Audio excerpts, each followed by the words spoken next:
Okay. No, but really, I think that for me, the two main issues are the ones that you have accurately captured. For the first time in our history, we're going to go into an election where the two major parties are being led by a president and his predecessor. It's not happened before. Usually it is an incumbent against somebody who's coming for the first time. This is the first time where the immediate past president and the current president. So the issue of their record is absolutely critical. I think we have to be very, very insistent on looking at the records of the two leaders in the period of their governorship, as it were. I think that it's inescapable as far as this election is concerned. And then secondly, deriving from it is also the question of how well they have managed the various issues in the country during their time. And when we're talking about that, we're not talking just about COVID, we're talking about the whole period, for me, from the 7th of January 2017, right up till today, right up to the election. And I think too that is also inescapably part of the mix, a critical part of the mix for this election. So as far as identifying the two critical issues that we have to define for the Ghanaian electorate, I think you're spot on in insisting on, first of all, the comparison of record, how effective both presidents have been in terms of furthering social and economic advance in our country, and then, of course, the quality of the leadership that they provided.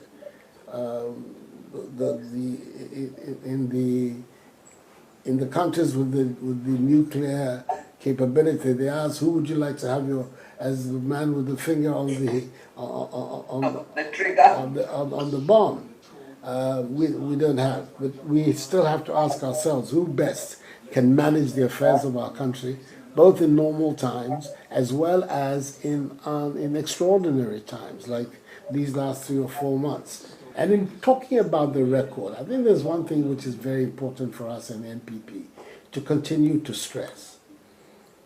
The quality of achievement of this government in various areas, whether it's in health, education, infrastructure development, across board, social and economic, has been one that has affected virtually everybody in the country, at all parts of the country.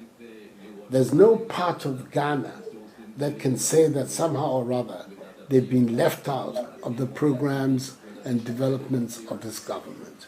And that has to be a very critical aspect of our outreach, because it is possible for us, every nook and cranny of Ghana, to point to something that we have done which matters to people, whether it is in the establishment of schools or the enhancement of agriculture, whether we're talking about the development of infrastructure in one form or another, whether water, toilets, roads. All these go into the idea that our program is meant to serve the generality of the people. And it's important that we continue to stress that. We have to do a campaign in Ghana which is not about where you come from, whipping up ethnic sentiments. It has never helped this country, and it will not help us. We should be the very first to recognize this diversity, this mosaic, this Ghanaian tapestry, which is full of so many different elements, but comes together in the Ghanaian statement. And we should be stressing that. The Ghana Project is what I call it. Secondly, in making the Ghana Project too, the other issues, whether you're a Muslim or a Christian, I'm very strongly a Christian. I'm part of the big Christian majority in Ghana. But it shouldn't be part of our discourse. And clearly, gender should not be also part of our discourse. We are looking at all times at records, at competencies. So it should be possible for the discussion amongst these people and before the Ghanaian people to be a discussion about competencies, abilities, records, achievements, output. So I think that is something that I would like us to stress very much. All the stuff about, we have some tribal agenda, want to disenfranchise people in the foreign office, in the voting. I don't understand where that is coming from. And it's deliberate, it's artificial. Anybody who knows the mechanics of Ghana knows that is artificial and it's being done for very short-term political gains. I'm not sure that it's a legitimate way of advancing a political agenda. Certainly, it's not one that I would want to promote. Thank you once again. Thank you very much. Thank you, sir. Thank you, sir. Enjoy your quarantine. I have 5 more days. I don't know what you do in quarantine. all the memoranda and papers I have not read, I'm reading them now.